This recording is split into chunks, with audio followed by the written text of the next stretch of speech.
Rajdeep Dhadwal. Rajdeep is a fourth-year honors undergraduate student in sociocultural anthropology at UBC. Her honors thesis examines the perception and relationships of middle-aged Punjabi immigrants with the natural environment.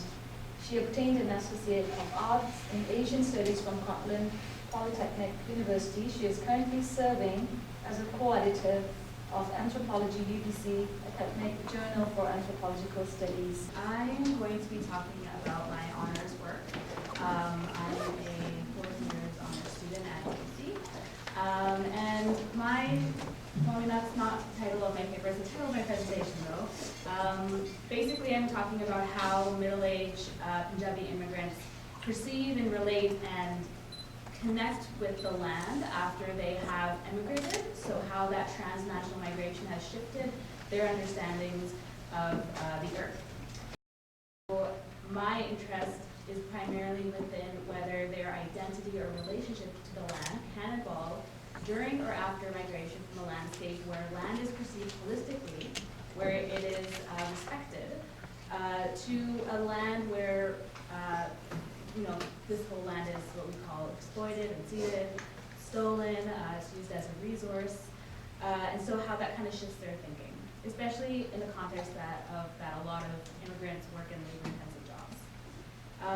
So I'm seeking to sort of understand how this is shifted, not only within the immigrant generation, but how it trickles down to diaspora and second-generation Canadians.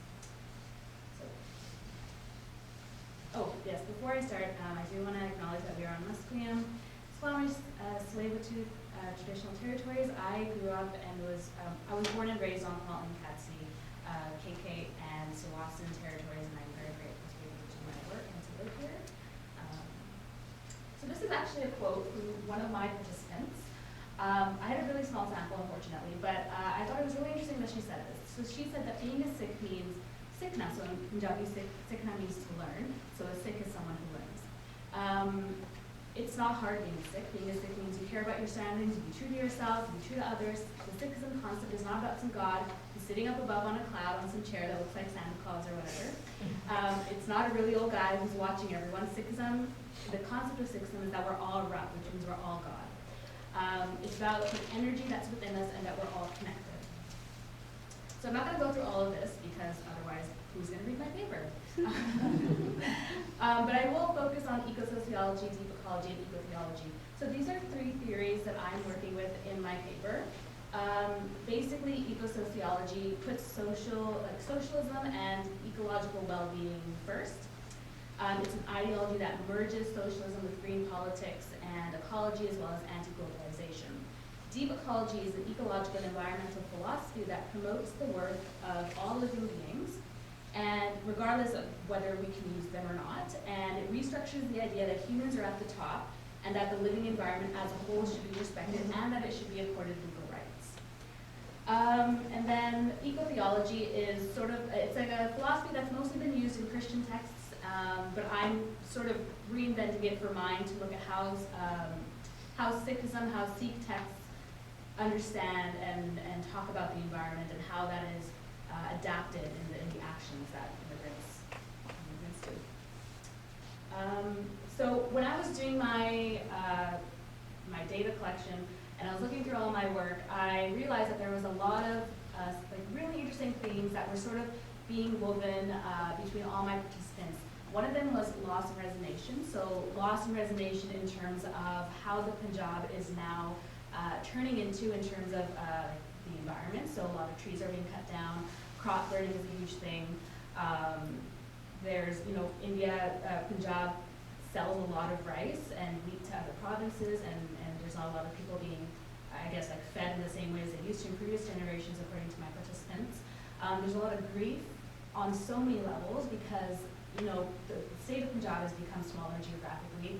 There's been 1984, other genocidal things that have happened. A lot of people leaving the diaspora, as we talked earlier. There's a lot of influx of students coming here.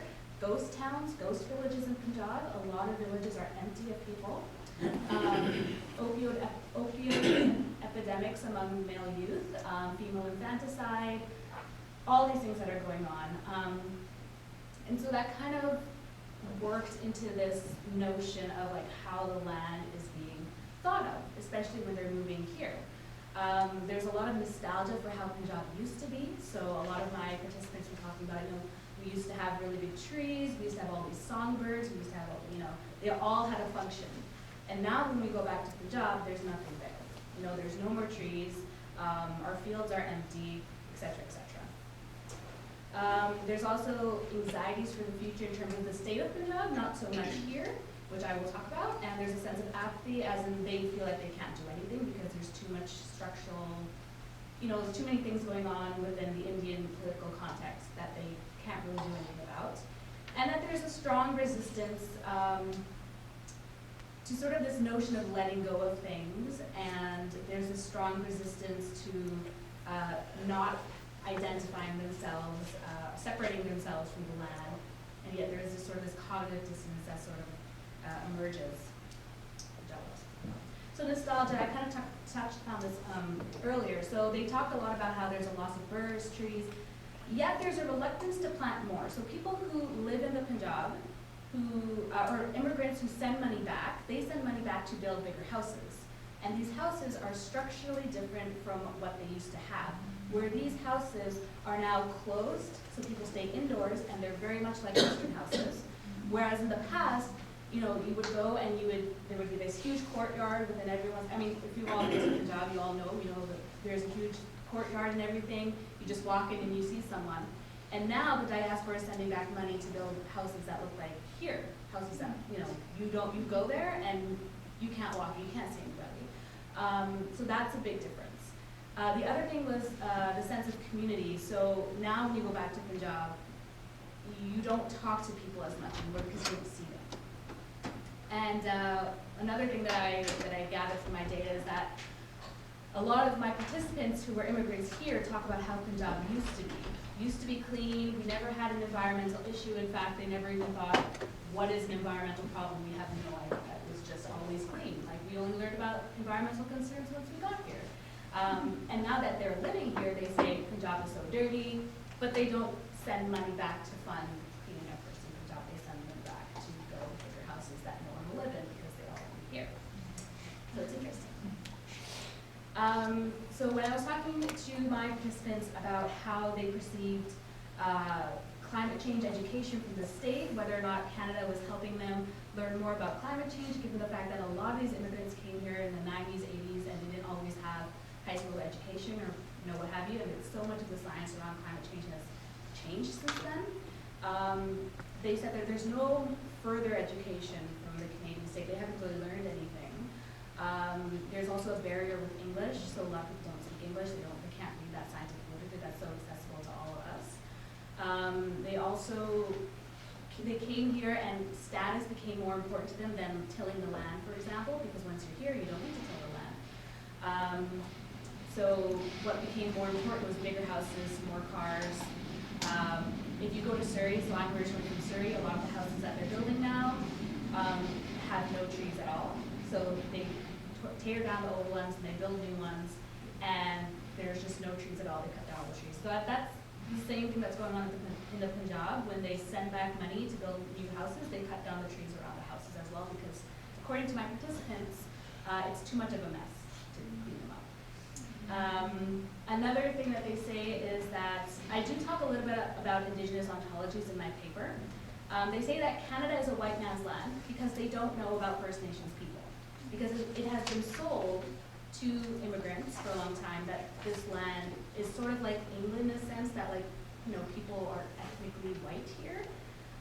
So when they do learn about First Nations, I've seen a lot of things in the literature that say we're not quite sure why they're angry at us for coming here. We're not quite sure, we're just here to do the jobs. A lot of that was coming out in the literature in the 1960s and 70s when Punjabi immigrants came here to work in the lumber industries, fishery industries, canneries. So there's this huge gap between the knowledge that we all have of First Nations people and what immigrants have of First Nations people. There are some people that still call them Red Indians. That's how outdated it is. I thought it was just interesting because learning about Indigenous ontologies, you learn that everything is one. So I have this book here by Richard Atleo. He's a Nuu-chah-nulth elder, and he wrote a book about the Nuu-chah-nulth perspective, worldview. It's called Sawak, and Hishuk is Sawak means everything is one, which means that everything in our reality is one. We're all together in this, which is really similar to Ikon God, right?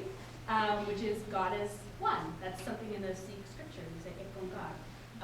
But there's completely this divide between Indigenous people and Punjabi.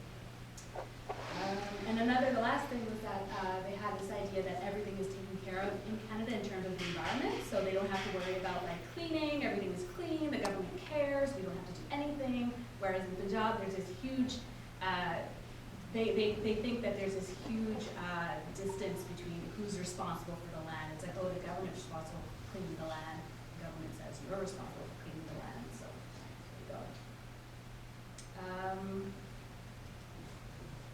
Right, so I kind of already talked about the last two, but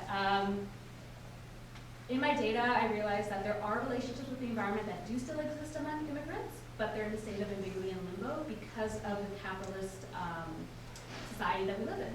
What's more important is gaining status, gaining money to support yourself, your family, showing off that money and that wealth in the forms of getting new cars and building bigger houses, and this relationship that we've had with the land, with our ancestors, especially as Jats. I'm a Jat, my family were farmers.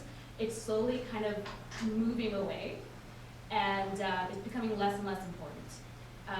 However, saying that we still have a lot of important sayings about the earth, one that I can think of on the top of my head that my mom always tells me is, don't water plants at nighttime because they're asleep, just like humans are asleep. There you go. And the other one is that every human, every plant, every animal has atma, which is a soul. So you have to relate to them the same way that you relate to humans. Like if a mother bear is feeling pain over her cub being taken away, it's the exact same pain that a human mother feels if her baby's taken away. So just a cool quote that I found: religious life and the earth's ecology are inextricably linked, organically related, and that's something that we should not separate between the two. And I won't go over this because I'm running out of time, but if you're interested, catch me before this conference ends. So just some preliminary results, because I have not finished writing this yet. This is my last slide. So basically, westernization and globalization has had a profound effect on how Punjabi immigrants relate to the environment in Canada and their memories of the environment back in Punjab. But if you look at Punjab's environmental history right now, there's a huge introduction of plastics and just so much pollution going on. So that has had a huge effect on both communities, diasporic and in Punjab. There's a lack of support for the domestic agricultural industry in the Punjab, but there's also a lack of support from the diaspora for Punjab. So it's really hard to find diasporic support for restructuring Punjab, making it more wealthy, making it, beautifying it. There's a huge lack of that within the diaspora. Given all the other things that I've spoken about, the opioids and the female infanticide and the environmental degradation, in my opinion, I think this is sort of showing a slow decline of Punjab. It's such a rich history, and it has such a rich history, and it has rich, fertile soils, but everybody is leaving, or everybody's dying, or there are ghost towns, so it's really, really sad, and I think that's something that needs to have more of an analytical focus on it. There's a lack of educational materials on climate change provided by Canada, and there's also sort of a disconnectedness between the diasporic families and the community and people in Punjab. And ultimately, it all boils down to convenience over culture, which is a convenience like having more cars over planting more, because whatever it is, like